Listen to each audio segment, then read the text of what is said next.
Shalom saudara yang terkasih dalam Tuhan kita Yesus Kristus. Berjumpa lagi bersama saya Evangelis Adrian Tenine. Saya akan menyampaikan renungan firman Tuhan yang terambil di dalam Kisah Para Rasul pasal yang keempat ayat yang ke-29. Kisah Para Rasul pasal yang keempat ayat yang ke-29. Dan sekarang ya Tuhan, lihatlah bagaimana mereka mengancam kami, dan berikanlah kepada hamba-hambamu keberanian untuk memberitakan firman-Mu. Saudara-saudara yang terkasih, beberapa waktu yang lalu Gubernur Sumatera Barat mengirim surat ke Kominfo untuk bisa menghapus aplikasi Injil dalam bahasa Minang. Saudara-saudara yang terkasih, saya kira apa yang dilakukan oleh Gubernur Sumatera Barat ini bukan sesuatu yang baru pernah dilakukan terhadap orang-orang Kristen, terhadap Injil itu sendiri. Tapi saudara, ini sudah berulang kali, dan buat kekristenan itu sesuatu yang sudah biasalah gitu. Saudara yang terkasih, firman Tuhan yang tadi kita baca tidak berdiri sendiri ayat 29 itu.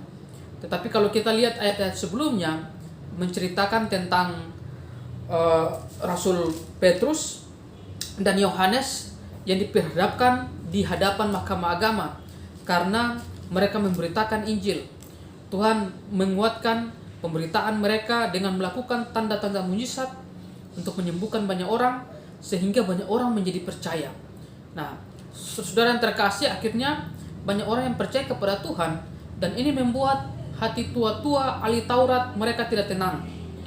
Lalu mereka perhadapkan Yohanes dan Petrus di mahkamah agama, ya dengan satu tujuan supaya membungkam mulut mereka, supaya mereka tidak boleh lagi memberitakan Injil, tidak boleh lagi memberitakan nama Yesus itu. Saudara yang terkasih dalam Tuhan kita Yesus Kristus, dan ayat yang tadi kita baca merupakan doa jemaat di tengah-tengah ancaman supaya tidak boleh memberitakan Injil itu. Kalau kamu memberitakan Injil, kamu akan dibunuh. Dan memang orang percaya pada abad-abad pertama itu tidak terlepas dari yang namanya penganiayaan karena nama Tuhan. Saudara yang terkasih, di sini dikatakan bahwa Tuhan, mereka meminta supaya Tuhan memberikan mereka keberanian untuk memberitakan Injil walaupun ada banyak ancaman.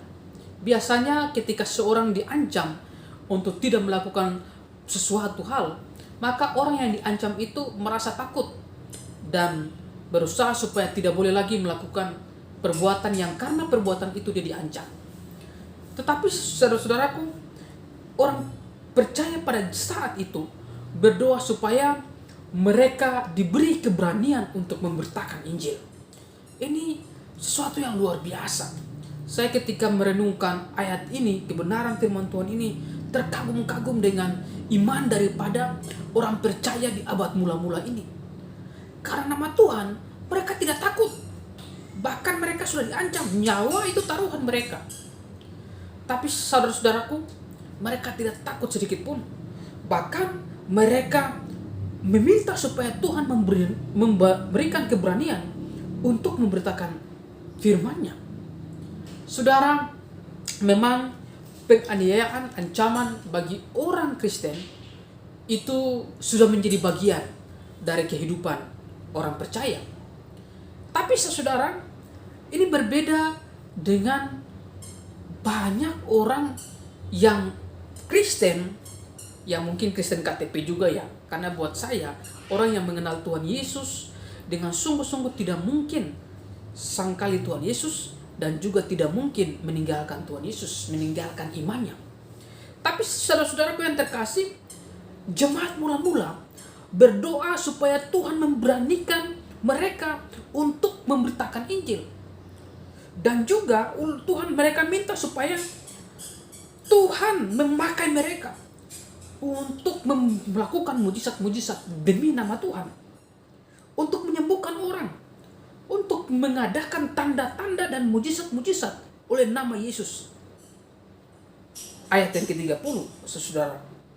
Dan ayat yang ke-31, dan ketika mereka sedang berdoa, goyanglah tempat mereka berkumpul itu, dan mereka semua penuh dengan Roh Kudus. Lalu mereka memberitakan firman Allah dengan berani. Saudara yang terkasih, ini sesuatu hal yang harus kita belajar daripada jemaat mula-mula, di mana mereka tidak takut dalam memberitakan Injil. Ancaman memang banyak sekali, saudara, tapi mereka tidak takut. Mereka berdoa supaya mereka diberi keberanian. Saudara yang terkasih, bukti penyertaan Tuhan bagi mereka adalah Tuhan memenuhi mereka dengan kuasanya. Kuasa Roh Kudus memenuhi murid-muridnya untuk memberitakan Injil. Itu berarti penting bagi kita. Jadi ada dua hal yang yang saya pelajari dan saya bagikan bagi saudara adalah, yang pertama, mereka berdoa, mereka meminta keberanian untuk memberitakan Injil di tengah ancaman.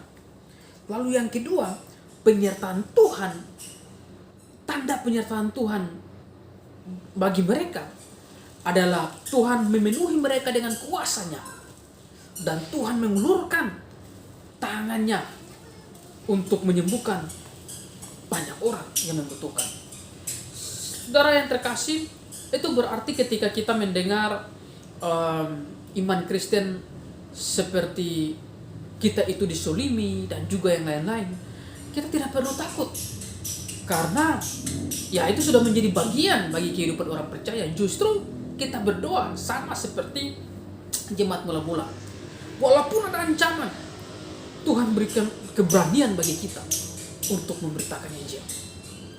Saudara-saudara yang terkasih, bagi para murid saat itu tidak ada yang lain selain memberitakan Injil.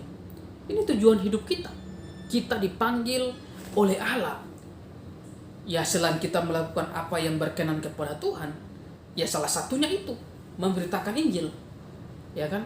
Tanggung jawab kita semua, bukan hanya tanggung jawab pendeta, tanggung jawab majelis, tanggung jawab evangelis maupun siapapun, tapi setiap orang yang percaya kepada Tuhan itu merupakan tanggung jawab dia.